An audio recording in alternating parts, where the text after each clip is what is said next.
warahmatullahi wabarakatuh. Perkenalkan, nama saya Vira Belender Noviantika. Pada kesempatan kali ini saya akan menemani teman-teman semuanya untuk membahas tentang fenomena dakwah digital dan influencer muslim di media sosial. Teman-teman, di era digital saat ini, dakwah tidak hanya dilakukan di masjid atau majelis ilmu, tetapi juga melalui media sosial seperti TikTok, Instagram, YouTube, bahkan WhatsApp. Banyak muncul influencer muslim yang menyampaikan pesan-pesan keislaman dengan cara yang menarik dan mudah untuk dipahami. Namun, fenomena ini menimbulkan beberapa masalah, seperti tidak semua konten dakwah memiliki dasar ilmu yang kuat, ada konten yang lebih mementingkan popularitas daripada kebenaran.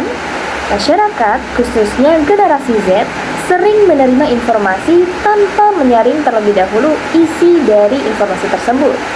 Sehingga hal ini menjadi tantangan dalam pendidikan Islam di era digital. Mengenai permasalahan tersebut, tentu sangat penting sekali adanya pendidikan Islam di luar sekolah. Teman-teman, pendidikan Islam tidak hanya berlangsung di sekolah formal, bukan? Tetapi juga melalui jalur non-formal dan juga informal, seperti lingkungan keluarga, lingkungan masyarakat, dan kini melalui media sosial, seperti yang sudah saya jelaskan tadi. Dalam Islam, belajar tidak terbatas oleh ruang dan juga waktu. Dakwah digital menjadi salah satu bentuk pendidikan Islam non-formal karena dapat menyampaikan nilai-nilai Islam, membentuk akhlak, memberikan pemahaman agama. Teman-teman, terkait dengan teknologi digital dan juga dakwah digital, di sini terdapat banyak sekali fenomena dakwah digital yang dapat dilihat melalui video ceramah singkat melalui TikTok, YouTube, bahkan Instagram. Kemudian ada konten hijrah anak muda maupun quotes Islami yang viral. Nah, teman-teman biasanya lebih sering lihat apa? Lihat ceramah singkat? Lihat konten hijrah? Atau quotes Islami? Nah, semuanya itu boleh untuk dilihat dan juga dipelajari. Akan tetapi, kalau video tentang dakwah digitalnya seperti ini, coba kalian simak terlebih dahulu.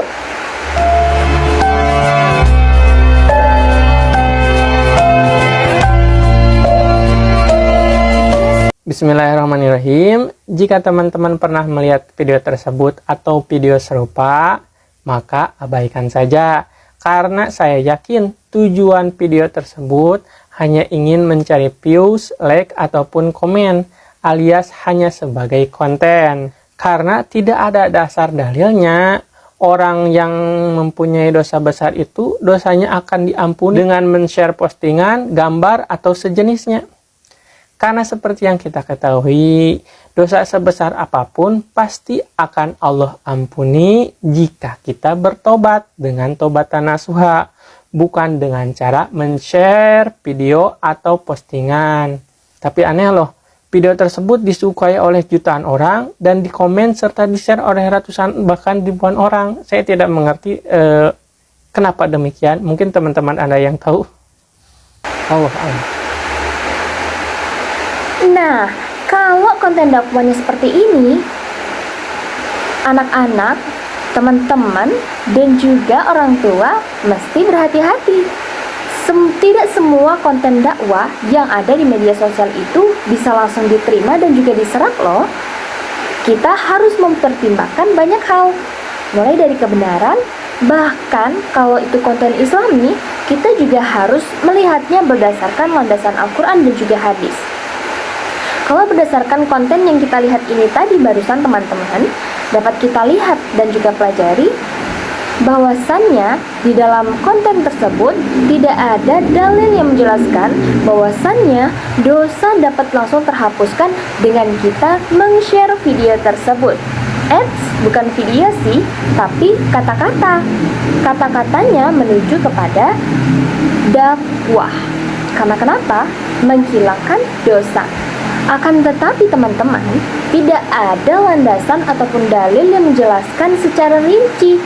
Bahkan benar-benar tidak ada yang mengatakan kalau meng-share video tersebut maka dosa-dosa akan dihapuskan. Karena hakikatnya dosa akan dihapuskan apabila seseorang tersebut melaksanakan taubatan nasuha. Itu baru benar teman-teman.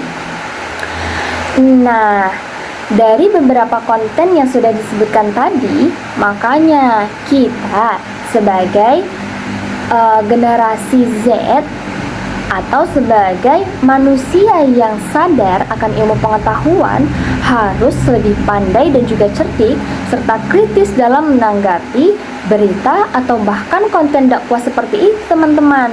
Tidak boleh langsung diterima mentah-mentah. Iya kan? Adapun contoh nyata, banyak anak muda yang sekarang ini tertarik untuk belajar agama, iya kan? Karena melihat konten dakwah yang ringan dan juga relate dengan kehidupan mereka.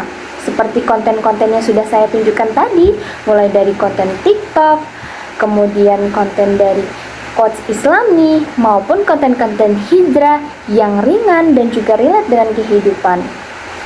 Namun, ada juga fenomenanya kan, yang bisa menjadikan dakwah tersebut bisa dikatakan tidak boleh langsung diterima secara mentah-mentah ya.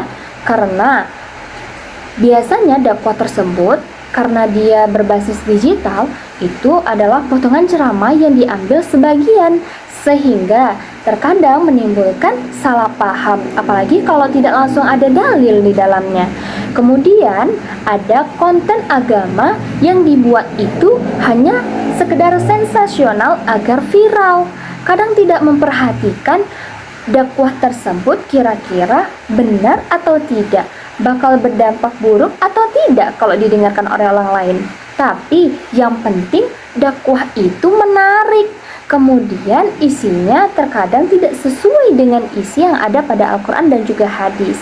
Kalau isinya benar, isinya motivasi, tidak apa-apa. Tapi kalau terkait hukum tentang Islam, itu tidak baik teman-teman. Itu bisa membawa pada kesesatan. Seperti yang tadi, sebenarnya tidak sesat sih, tapi tentu agak keliru ya.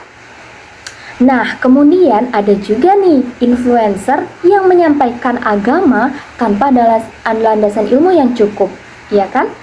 Nah, kadang tuh hanya untuk mencari view, kemudian ada yang mencari followers gitu kan, supaya TikToknya rame gitu. Memang tujuannya baik sih, untuk menyebar kebaikan, untuk berdakwah gitu ya. Tapi harus tetap mempertimbangkan ilmu dan landasan yang cukup, terutama kalau berkaitan dengan hukum Islam teman-teman. Harus berlandasan kepada Al-Quran dan hadis atau ijtihad para ulama.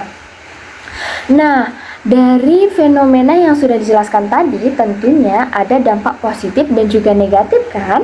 Dampak positif dengan adanya dakwah digital, yang pertama, dakwah itu menjadi lebih luas dan juga cepat sekali tersebar teman-teman. Kemudian generasi muda itu akan lebih tertarik untuk belajar Islam. Tapi itu tadi, harus tetap kritis ya dalam mencari dakwah-dakwah Islami melalui konten digital. Kemudian akses belajar agama menjadi lebih mudah karena itu tadi tersebar secara luas. Kalau terkait dampak negatif dari konten digital itu juga ada teman-teman. Yang pertama, informasi agama bisa disalahartikan, sama kan pemahamannya kayak tadi. Karena itu tadi, karena sering konten dakwah digital itu terpotong teman-teman. Jadi penafsirannya itu belum lengkap. Kemudian ada pemahaman agama itu menjadi kurang luas ya. Kalau misalnya dia hanya menonton dakwah sekali, tapi kalau misalnya dia konsisten, bisa juga sih tidak dangkal. Kemudian adanya munculnya ustadz yang instan yang hanya ingin mencari followers tadi, gitu kan, tanpa adanya keilmuan yang jelas. Kemudian ada perdebatan di media sosial yang tidak sehat. Tentu kan namanya konten-konten itu biasanya menyebabkan kontroversi antar beberapa pihak gitu ya. Adapun solusi dan juga inovasi. Nah, dari dampak negatif, positif, terutama dampak negatif sih ya, ada solusi dan juga inovasi nih terkait dari dampak dari dakwah digital. Yang pertama, meningkatkan literasi digital. Itu tadi kan. Jadi kalau misalnya kita menonton dakwah melalui digital itu jangan hanya sekali sepotong gitu kan. Apalagi kalau yang belum jelas informasinya, kalau sekedar quotes gitu kan, nggak apa-apa ya kalau sekedar motivasi. Tapi kalau misalnya ceramah agama gitu kan melalui konten-konten itu kan biasanya sepenggal-sepenggal. Nah itu harus rajin tuh, selain melihat konten tersebut juga harus mencari kebenarannya melalui literasi-literasi dari sumber lain. Kemudian masyarakat itu harus mampu memilih dan juga memilah informasi yang benar dan juga salah gitu. Nah didasarkan kepada literasi digital lagi, harus banyak-banyak membaca. Kemudian memilih sumber dakwah yang terpercaya, misalnya dari Ustadz siapa, seperti yang udah dicontohkan di awal tadi, ada Ustadz Hanan Ataki, itu kan Ustadz milenial ya, Ustadz yang keren gitu, maksudnya sesuai dengan kemauan anak muda ya, kalau menurut saya. Kemudian mengikuti ulama atau pendakwa yang memiliki latar belakang ilmu yang jelas.